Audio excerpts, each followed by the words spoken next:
umami, si on fait la traduction littérale, c'est le goût des choses bonnes. Uma, ça vient du mot umai, donc bon, à manger ou à boire. Mi, c'est le goût ou les saveurs.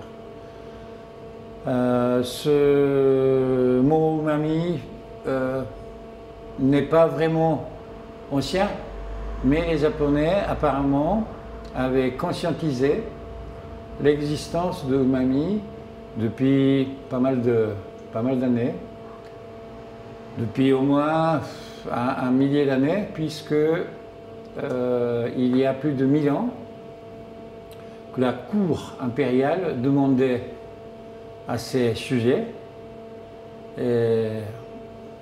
en impôt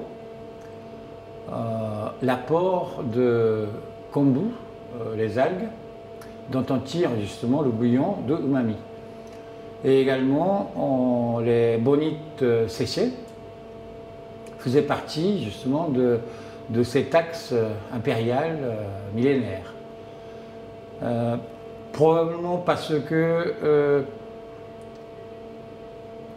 au Japon, le tabou des 4 pattes de la viande est arrivé assez tôt, avec l'arrivée du bouddhisme. Les Japonais étaient devenus, par la force des choses, végétariens. L'umami, c'est quoi?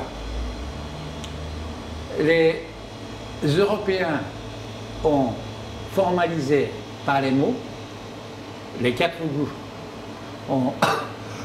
Pour faire simple, le salé, le sucré, l'acide et l'amer. Mais pour les Japonais, il y a effectivement le 5e goût qui est l'umami. Le salé, c'est du sel. Le sucré, c'est du sucre, l'énergie. L'acide, on sent l'acidité. On a besoin de sentir l'acidité justement pour se méfier de ce qui est pourri. On sent l'amertume et peut-être le signalement du poison. Donc on avait besoin de sentir dans le palais. Le umami, on sent le umami, on a des récepteurs dans la cavité buccale de umami. Ces récepteurs réagissent et on voit des signaux à la cervelle lorsque ils sont à la rencontre des acides aminés notamment. Alors, les acides aminés, c'est quoi? Ce sont des substances dégradées à partir de la protéine. Donc umami sont des signes éventuellement de la présence de la bonne chair, de la viande, de la chair de poisson. Voilà. Et on peut percevoir un peu plus aisément le umami dans le saké parce que la qualité de l'acide des 2 boissons sont différentes.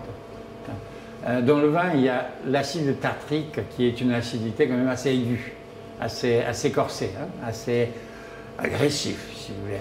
Alors que dans le saké, l'acidité ne vient pas de l'acide tartrique, il n'y en a pratiquement pas dans le saké, mais c'est l'acide shikushinique qui vient du mot shikusan, n'est-ce pas? Donc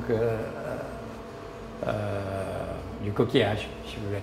C'est une acidité beaucoup plus ronde, donc qui n'entre pas en conflit avec le umami. On sent mieux la présence de l'umami dans le saké.